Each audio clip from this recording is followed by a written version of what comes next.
On a winter morning in December 2009, in the rural stretches of Ray County, Missouri, a woman vanished without a trace. Her name was Bethany Deaton, though some records from that time show variations in spelling, details that would later become important. She was 27 years old, a devoted member of a religious community, newly married, and by all accounts, deeply troubled in ways those around her claimed not to fully understand. Her body was discovered in a van parked near Longview Lake, just across the state line in Jackson County. The official determination at the scene pointed towards self-inflicted harm, but in the days and weeks that followed, whispers began to circulate among investigators and community members alike. The evidence didn't align. The timeline fractured under scrutiny, and the people closest to her began to unravel stories that didn't match the narrative being told. What happened to Bethany Deaton in the final hours of her life? And who, if anyone, orchestrated the events that led to her ending? Ray County sits in the northwestern corner of Missouri, a patchwork of farmland and small towns where everyone knows everyone, and secrets have a way of embedding themselves into the soil. The terrain rolls gently, broken by tree lines and gravel roads that stretch for miles without streetlights. In winter, the fields lie dormant, blanketed in frost that glitters under pale sunlight. The wind cuts sharp across open ground, carrying with it the scent of wood smoke and diesel fuel from distant tractors left idling in barn doorways.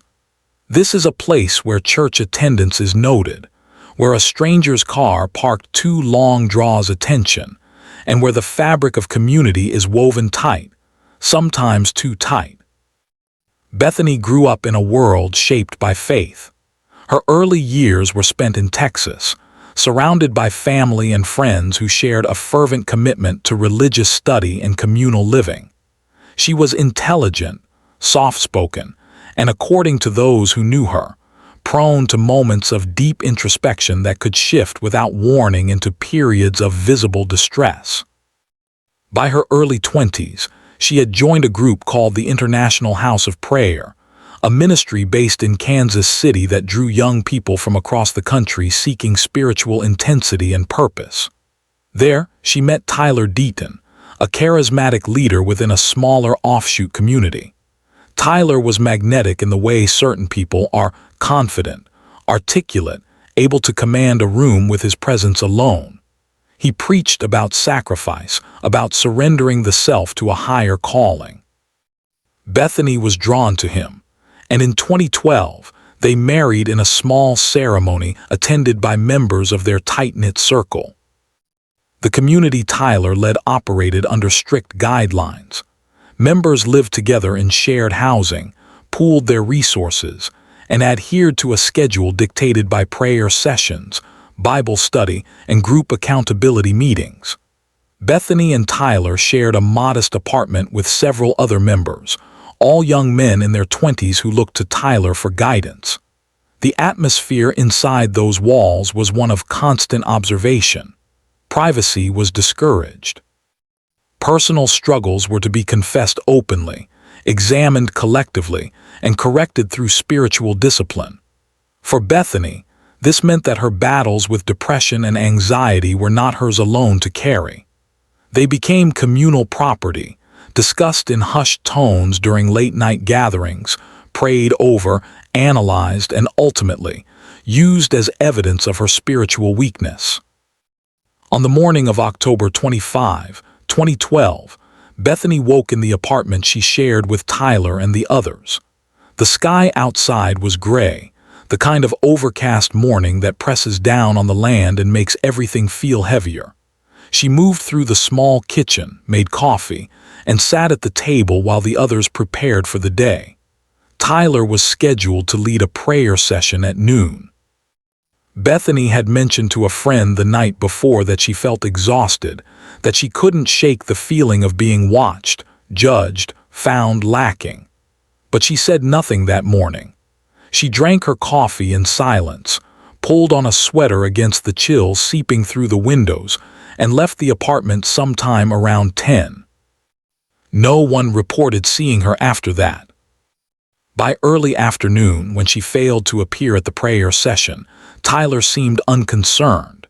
He told the group that Bethany had been struggling, that she needed space, that it was not unusual for her to withdraw. Hours passed. Evening came. Tyler made no calls to authorities, filed no missing person report. It wasn't until the following morning, October 26, that a maintenance worker discovered a white van parked in a secluded area near Longview Lake. The van belonged to the community. Inside, slumped in the driver's seat, was Bethany. A plastic bag had been secured over her head. An empty bottle of medication sat on the passenger seat. The scene, at first glance, appeared to tell a straightforward story. But those who arrived first noticed things that didn't fit. The bag was secured tightly, far tighter than someone in distress could manage alone. The medication bottle bore no fingerprints other than smudged partials. The driver's seat was adjusted to a position that didn't match Bethany's height. And perhaps most troubling, the van's odometer reading suggested it had been driven farther than the distance from the apartment to the lake would account for. Small details, easy to overlook individually, but together they formed a pattern that refused to resolve into clarity. The search for answers began almost immediately, though it was less a search than a careful circling of the truth. Law enforcement from both Ray and Jackson counties coordinated efforts, given that Bethany's residence and the location of her body fell under different jurisdictions. Detectives conducted interviews with members of the religious community, starting with Tyler. He appeared composed, almost serene, as he recounted Bethany's struggles with mental health. He spoke in measured tones about her history of depressive episodes, her recent withdrawal from daily activities, her refusal to engage in group prayer. He described finding a note she had written weeks earlier, though the note itself was never produced for investigators. He suggested that her passing, while tragic, was not entirely unexpected. Those who knew Tyler from the community echoed his account. They spoke of Bethany's fragility, her inability to cope with the demands of spiritual life, her frequent tearful confessions during accountability sessions. They described a woman on the edge, teetering toward an inevitable conclusion. But when detectives pressed for specifics, dates, times, exact words, the stories began to shift. One member recalled Bethany mentioning feeling unsafe but couldn't remember when or in what context. Another remembered Tyler insisting that Bethany needed to be watched more closely, that she couldn't be trusted alone, but framed it as concern rather than control. Deputies whispered quietly among themselves about the atmosphere in the apartment. During a walkthrough conducted with Tyler's permission, they noted the sparse furnishings, the lack of personal items belonging to Bethany, the single laptop shared among all residents with its browsing history meticulously cleared.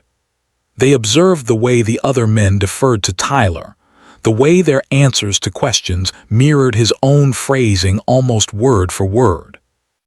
They cataloged the location of Bethany's belongings. A small suitcase in a closet, her clothing folded with precision, nothing out of place, nothing suggesting the chaos of a woman spiraling toward self-destruction. The timeline presented further complications. Tyler claimed that Bethany had left the apartment alone on the morning of October 25, driving the van to the lake where she later ended her life. But the van's fuel level didn't match the distance traveled. Security footage from a gas station near the lake showed the van arriving at approximately 3 in the afternoon, but no clear image of the driver could be obtained. Witnesses in the area reported seeing a white van parked near the water around that time, but none could confirm who was inside or whether anyone left the vehicle. The medication found at the scene had been prescribed to Bethany months earlier, but pharmacy records showed she had refilled the prescription only days before, meaning a full bottle should have been available. Only a partial bottle was found. Forensic examination of the van revealed no signs of struggle, no defensive wounds on Bethany's body, no evidence of physical confrontation. But the absence of evidence is not the same as evidence of absence. Investigators noted the lack of Bethany's fingerprints on the steering wheel, the interior door handle, or the medication bottle. They noted the precise placement of the plastic bag, the way it had been secured with a level of care that seemed inconsistent with someone in acute distress. They noted that Bethany's phone, which she carried constantly according to friends, was missing and never recovered. The community rallied around Tyler. Vigils were held, prayers were offered. Members of the group spoke to local media, describing Bethany as a troubled soul who had found peace in the end. They expressed gratitude for the time they had shared with her, sadness at her inability to overcome her struggles, and unwavering support for Tyler as he mourned his wife. The narrative solidified quickly. Bethany Deaton, the story went, had taken her own life. The case was closed within weeks. But for those who have ever doubted someone you love, who have felt the gnawing suspicion that what you're being told doesn't match what you see, the silence that followed was deafening. Months turned into a year. The community that Tyler led began to fracture.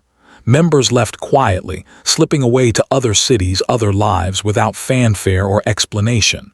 Tyler himself relocated, moving back to Texas where he had family. He spoke rarely of Bethany, and when he did, it was in abstract terms. Her memory, her spirit, her lesson to all of them about the dangers of unconfessed sin. Those who remained close to him noticed a shift. He seemed lighter, unburdened, as though a weight he had carried was finally gone. For Bethany's family, the grief was compounded by confusion. They had never fully understood her involvement with Tyler's group, had never felt comfortable with the intensity of the beliefs or the insularity of the community. In the aftermath of her passing, they sought answers but found only walls. Tyler was polite but distant when they called. Other members refused to speak with them at all. Bethany's belongings, when finally returned, were minimal. A few items of clothing, a journal with pages missing, photographs that seemed carefully curated. Nothing that revealed the truth of her final days. Nightmares plagued those who had been closest to her. Friends from outside the community reported dreams in which Bethany appeared, silent and watching, unable to speak. One former member of the group, a young man named Micah, began experiencing severe anxiety. He withdrew from social contact, stopped attending church, and spent hours alone replaying conversations from the months before Bethany's passing. He remembered small moments, Tyler pulling Bethany aside after a prayer session, his hand firm on her shoulder. Bethany's eyes, red-rimmed and glassy, staring at nothing. A night when Tyler had asked the men in the apartment to keep watch, to make sure Bethany didn't leave, to report if she tried to use the phone. At the time, it had seemed like pastoral care. In hindsight, it felt like something darker. Relationships within what remained of the community deteriorated. Arguments erupted over doctrine, over leadership, over the interpretation of events. Tyler's authority, once unquestioned, began to waver. Members started to talk among themselves, away from his hearing, about inconsistencies they had noticed but never voiced.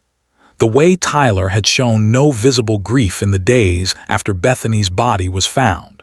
The speed with which he had arranged for her belongings to be removed from the apartment. The fact that he had never asked to see the location where she was found, never visited, never left flowers or marked the spot in any way. By late 2013, the group had dissolved entirely. Tyler moved on, started a new ministry, gathered new followers. But the questions followed him. whispered in online forums and private messages, never loud enough to demand answers but persistent enough to linger. The breaking point came in early 2014. Micah, the young man who had been plagued by memories and doubt, reached out to law enforcement. He requested a meeting with detectives from the Jackson County Sheriff's Office, the agency that had handled the initial investigation into Bethany's passing. The meeting took place on February 12, 2014, in a small interview room with cinder block walls and fluorescent lighting that buzzed faintly overhead. Micah was visibly shaking as he began to speak. He told the detectives about the night before Bethany's body was found. He described how Tyler had called a late-night meeting in the apartment, gathering the men who lived there, Micah, a man named Bose, and two others. Tyler had spoken about Bethany in the past tense, even though at that point no one outside the group knew she was missing. He had instructed them to pray for her soul, to ask forgiveness for what had been necessary. When one of the men asked what Tyler meant, Tyler had said, and Micah quoted his exact words here, "She couldn't be trusted to keep our secrets. She was going to expose us. It had to be done." Micah described how Bose, who was particularly close to Tyler, had left the apartment with Tyler that night, taking the white van. They had been gone for hours. When they returned near dawn, both men were quiet, their clothes damp as though they had been outside in the cold. Tyler had told the group to sleep, to say nothing, to trust that everything was unfolding according to a divine plan. The detectives listened without interruption. When Micah finished, they asked why he hadn't come forward sooner. Micah explained the fear, the control Tyler exerted, the belief, carefully cultivated, that questioning Tyler was tantamount to questioning their faith itself. He said he had tried to convince himself that he had misunderstood, that Tyler's words had been metaphorical. But the nightmares wouldn't stop, and the weight of what he suspected had become unbearable. The investigation reopened on February 15, 2014. This time, it was a homicide investigation. Detectives obtained warrants for phone records, financial statements, and communications between members of the group. They re-examined the forensic evidence from the van, this time looking for traces of a second person. They interviewed former members who had scattered across the country, piecing together a picture of life inside Tyler's community. The isolation, the manipulation, the rigid hierarchy that placed Tyler at the center of all decision-making. On March 3, 2014, Bose was arrested at his parents' home in Texas. He was charged as an accomplice in Bethany's death. During questioning, he broke down and confessed. He described how Tyler had convinced him that Bethany posed a threat, that she had begun to question Tyler's authority and was planning to leave the group and speak publicly about what she had witnessed. Tyler had framed it as a test of faith, a sacrifice required to protect the community. Bose admitted to being present when Bethany was taken from the apartment, though he claimed Tyler had assured him they were only going to talk to her, to convince her to stay. He described driving to the lake, watching as Tyler placed the bag over Bethany's head while she was incapacitated from medication Tyler had given her earlier. He said he had been too afraid to intervene, too conditioned to obey. Tyler Deaton was arrested on March 5, 2014 at a coffee shop in Austin, Texas. Witnesses described him as eerily calm, sipping his drink as officers approached. He offered no resistance. When read his rights, he asked for an attorney and said nothing further. The media coverage was immediate and intense. Headlines blared about the religious community, the young woman whose passing had been misclassified, the husband and leader now accused of orchestrating her end. Former members came forward with their own stories of manipulation and control, painting a picture of a group that operated more like a destructive organization than a faith community. Public opinion split sharply. Some saw Tyler as a manipulative predator who had hidden behind religious rhetoric. Others, particularly those who had never left the group's orbit, insisted that he was being persecuted, that Bethany had indeed taken her own life, and that Tyler's arrest was a miscarriage of justice fueled by bias against religious communities. Bethany's family released a statement. It was brief, measured, and heartbreaking in its restraint. They thanked investigators for their diligence. They expressed hope that the truth would finally be known. They asked for privacy as they processed the reopening of wounds they had tried so hard to heal. The trial began in October 2014. Prosecutors presented the timeline discrepancies, the forensic evidence, Micah's testimony, and Bo's confession. They argued that Tyler had manipulated vulnerable young people into believing he was divinely appointed, that he had used this authority to control every aspect of their lives, including the decision to end Bethany's when she threatened his power. Defense attorneys countered that there was no physical evidence directly tying Tyler to the scene, that Bo's confession was coerced, that Micah's testimony was unreliable due to his own admitted mental health struggles. They painted Bethany as a troubled woman whose instability had caused her demise, and Tyler as a grieving husband being scapegoated for a tragedy he had no part in. The jury deliberated for 3 days. On October 28, 2014, they returned a verdict. Tyler Deaton was found guilty of conspiracy to commit murder and obstruction of justice. Bowes, who had testified against Tyler in exchange for a reduced sentence, was convicted as an accessory. Tyler was sentenced to life in prison without the possibility of parole. Bowes received 25 years. In the courtroom, as the verdict was read, Tyler showed no emotion. He stared straight ahead, his hands folded on the table in front of him, his expression blank. Bethany's mother wept quietly in the gallery. Outside, reporters swarmed the steps, shouting questions at attorneys and family members alike. The community that had once surrounded Tyler was nowhere to be seen. The case of Bethany Deaton is a reminder that truth has a way of surfacing, even when buried beneath layers of deception and control. It speaks to the courage required to come forward when doing so means confronting everything you've been conditioned to believe. It underscores the importance of questioning, of paying attention to the small details that don't quite fit, of trusting that instinct that tells you something is wrong even when everyone around you insists otherwise. Bethany deserved better than the ending she was given. She deserved to be heard, to be believed, to be protected. In the years since her passing, her story has become a cautionary tale about the dangers of unchecked authority and the ways in which manipulation can masquerade as spiritual guidance. If this story mattered to you, subscribe and hit the bell. Share the episode. Someone somewhere may still be waiting to be heard. Clears throat. For those who have ever felt the weight of silence, who have carried secrets that didn't belong to you, who have wondered whether speaking up would change anything, this is your reminder that it can. Bethany's voice was silenced, but the voices of those who refused to let her story end in deception brought her justice. Small acts of courage, compounded over time, can dismantle even the most carefully constructed lies.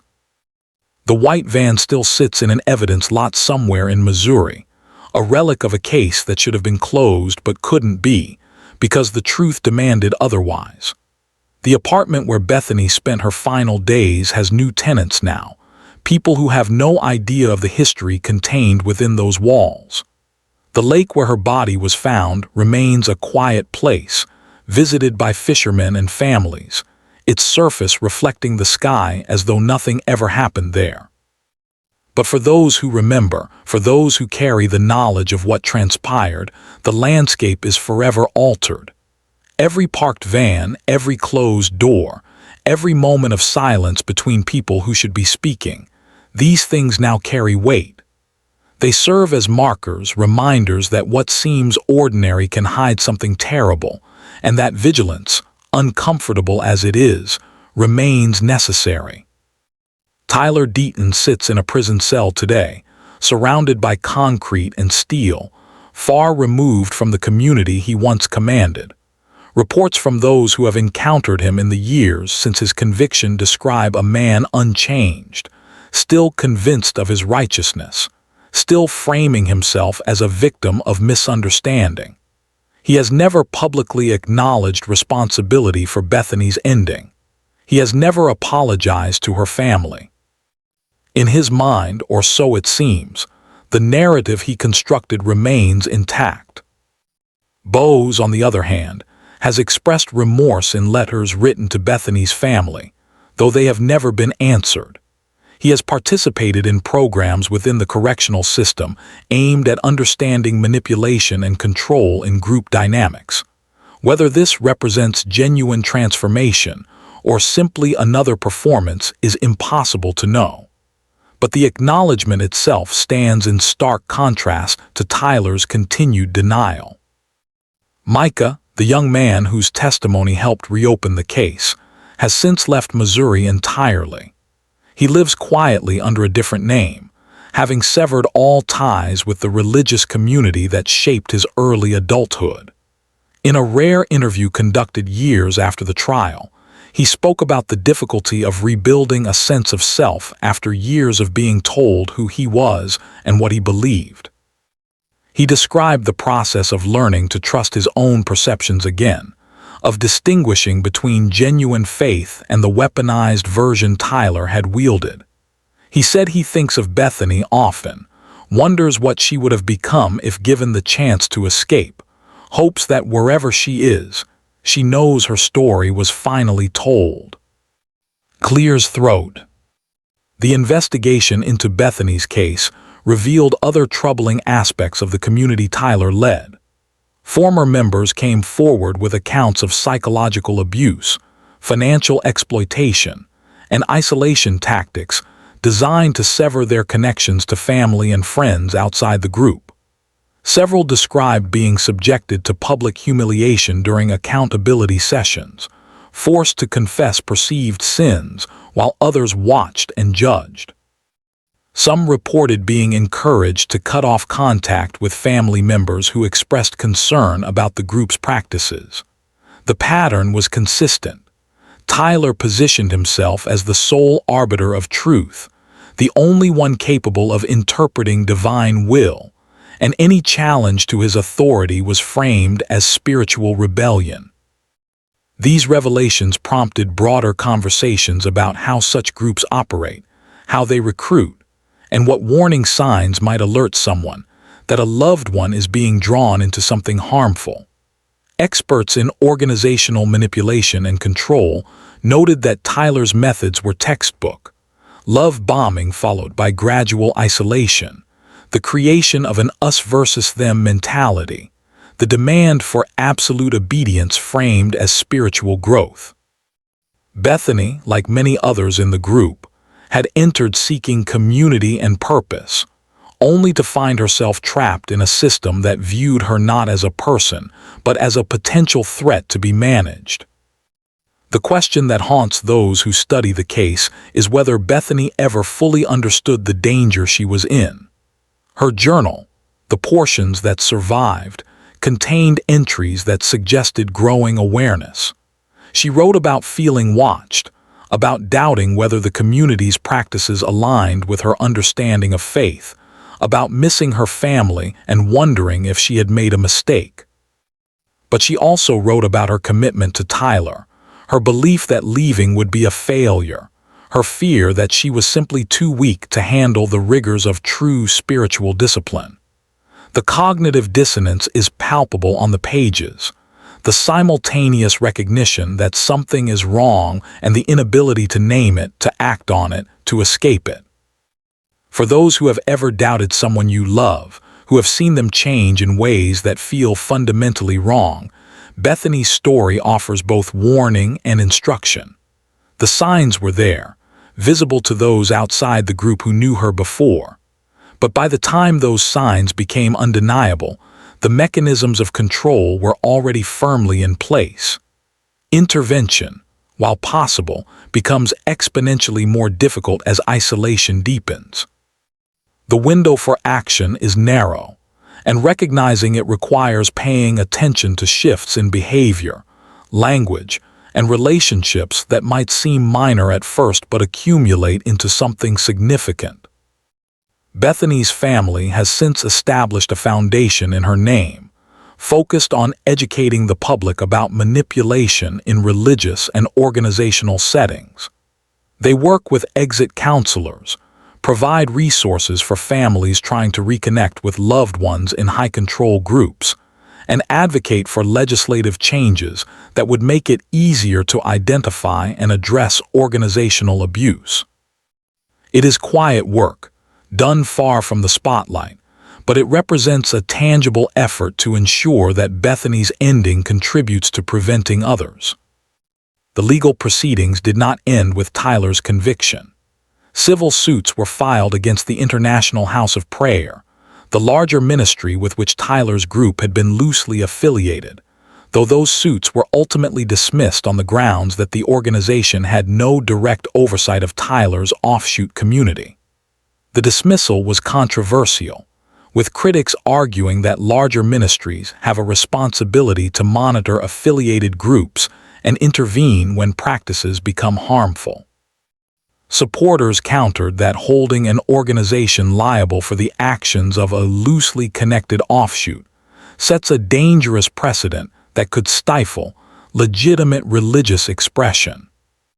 The debate continues, as it must, because the questions raised by Bethany's case extend far beyond the specifics of her story.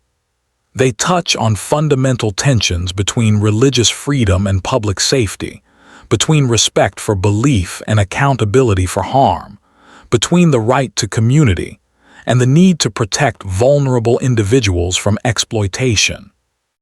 There are no easy answers, only the ongoing work of trying to find a balance that honors both individual autonomy and collective responsibility. Clears throat. In the years since the trial, new details have occasionally emerged. A former member who had remained silent during the initial investigation came forward in 2017 with information about other concerning incidents within the community. Instances of physical discipline disguised as spiritual correction, financial arrangements that left members entirely dependent on Tyler, and at least one other person who had left the group under circumstances that raised questions but were never fully investigated. These revelations did not change the outcome of Tyler's case, but added to the understanding of the environment in which Bethany lived and ultimately perished. The white van, which had seemed like such a neutral object at the beginning of the investigation, became a symbol of how thoroughly Tyler had controlled the narrative. It was a shared vehicle, used by multiple members of the community, meaning that any number of people could have driven it on any given day. This provided plausible deniability, a layer of ambiguity that Tyler exploited in his defense. But the forensic evidence, when examined closely, told a different story. Fibers consistent with Bethany's clothing were found in the rear of the van, not the driver's seat. Soil samples from the lake area matched residue on the van's tires, and the odometer reading, when cross-referenced with gas receipts and security footage, revealed a pattern of movement that contradicted Tyler's account of Bethany driving alone to the lake. These details matter because they illustrate how cases like this are solved, not through dramatic confessions or smoking pistols, but through the painstaking accumulation of small, incontrovertible facts that collectively dismantle a false narrative. Investigators spent hundreds of hours reviewing footage, analyzing phone records, and interviewing witnesses, knowing that each piece of information, however minor it seemed, might be the one that made the picture clear. The prosecutor who tried the case later reflected in an interview about the challenges of proving a crime when the initial classification was incorrect. Because Bethany's passing had been ruled self-inflicted, critical evidence was not collected in the hours immediately following the discovery of her body. The scene was not treated as a potential crime scene, meaning that photographs were incomplete, measurements were not taken, and certain items were not preserved. By the time the case was reopened, more than a year had passed. Memories had faded, people had moved, and the physical evidence had degraded. Building a case under those circumstances required not only meticulous police work, but also a willingness on the part of witnesses like Micah to come forward despite the personal cost. Micah's decision to speak remains one of the most critical elements of the story. He had every reason to stay silent, fear of retribution, guilt over his own complicity in not acting sooner, doubt about whether he would be believed. But something within him refused to let Bethany's story end with the official narrative. In his testimony, he described lying awake at night, replaying Tyler's words, trying to convince himself he had misunderstood. But the more he thought about it, the clearer it became that he had understood perfectly. Tyler had told them what happened because he believed they were too controlled, too indoctrinated to ever betray him. That belief was ultimately his downfall. Clears throat. For those who have noticed inconsistencies in the stories you're told, who have felt the dissonance between what you see and what you're expected to accept, Micah's story is a testament to the power of trusting your own perception. It is easy, especially in environments where authority is absolute and questioning is punished, to second-guess yourself into silence. But the truth has a way of asserting itself, of creating pressure that builds until it can no longer be contained. Micah's courage, in releasing that pressure, allowed Bethany's story to be heard. The impact of the case extended beyond the individuals directly involved.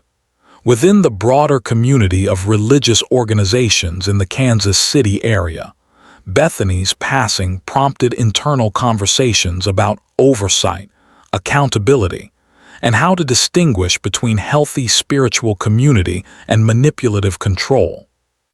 Some organizations implemented new policies requiring background checks for leaders, mandatory reporting of concerning behavior, and regular third-party audits of group dynamics. Others resisted, viewing such measures as government overreach and a threat to religious autonomy. The divide reflects deeper cultural tensions that remain unresolved.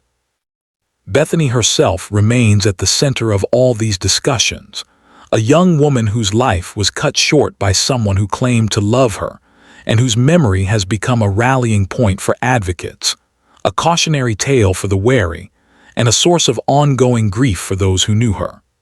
Photographs from before she joined Tyler's group show a woman with a bright smile, clear eyes, and an openness that suggests curiosity and hope. Photographs from the later period are harder to find, and when they surface, they show someone different, thinner, more guarded, with a tension around the eyes that speaks to constant vigilance. That transformation, documented in images and corroborated by those who witnessed it, underscores the profound impact of sustained psychological manipulation. Bethany did not simply change her mind about certain beliefs or practices. She was systematically reshaped. Her sense of self eroded and replaced with a version that served Tyler's purposes. The process was gradual, almost invisible to those experiencing it from within, but starkly apparent to those on the outside. Her family wishes she had felt able to reach out, to ask for help, to leave. But they also understand, as much as anyone can from the outside, that by the time she might have recognized the need to escape, the mechanisms keeping her in place were already too strong. This is the insidious nature of such environments. They create a reality in which leaving feels impossible, not because of physical barriers, But because the psychological framework has been so thoroughly altered that escape seems like failure, betrayal, or spiritual self-destruction. The courtroom testimony provided a glimpse into Bethany's final days. Witnesses described her as withdrawn, speaking rarely, participating in group activities only when directly instructed to do so. She had stopped eating regularly, had stopped maintaining personal grooming to the extent she once had, and had begun expressing fears that someone was planning to harm her. At the time, these statements were dismissed as paranoia stemming from her mental health struggles. In retrospect, they appear to have been accurate assessments of her situation. Tyler's defense team attempted to use these same observations to support their argument that Bethany had taken her own life, that her fears were delusions rather than reflections of reality. But the prosecution countered with expert testimony, explaining how victims of sustained psychological abuse often develop hypervigilance and accurate threat assessment precisely because they are, in fact, in danger. The jury, after hearing extensive testimony from both sides, concluded that Bethany's fears were not symptoms of illness, but rational responses to a genuine threat. The verdict brought a measure of closure, though closure is perhaps the wrong word. Justice was served in the legal sense. Those responsible were convicted and sentenced. But for Bethany's family, for the former members of the community who carry guilt and trauma, for the investigators who spent years pursuing the truth, the case represents not an ending but a permanent mark, a before and after moment that redefined their understanding of faith, trust, and the capacity for evil to hide behind righteous language. If this story mattered to you, subscribe and hit the bell. Share the episode. Someone somewhere may still be waiting to be heard.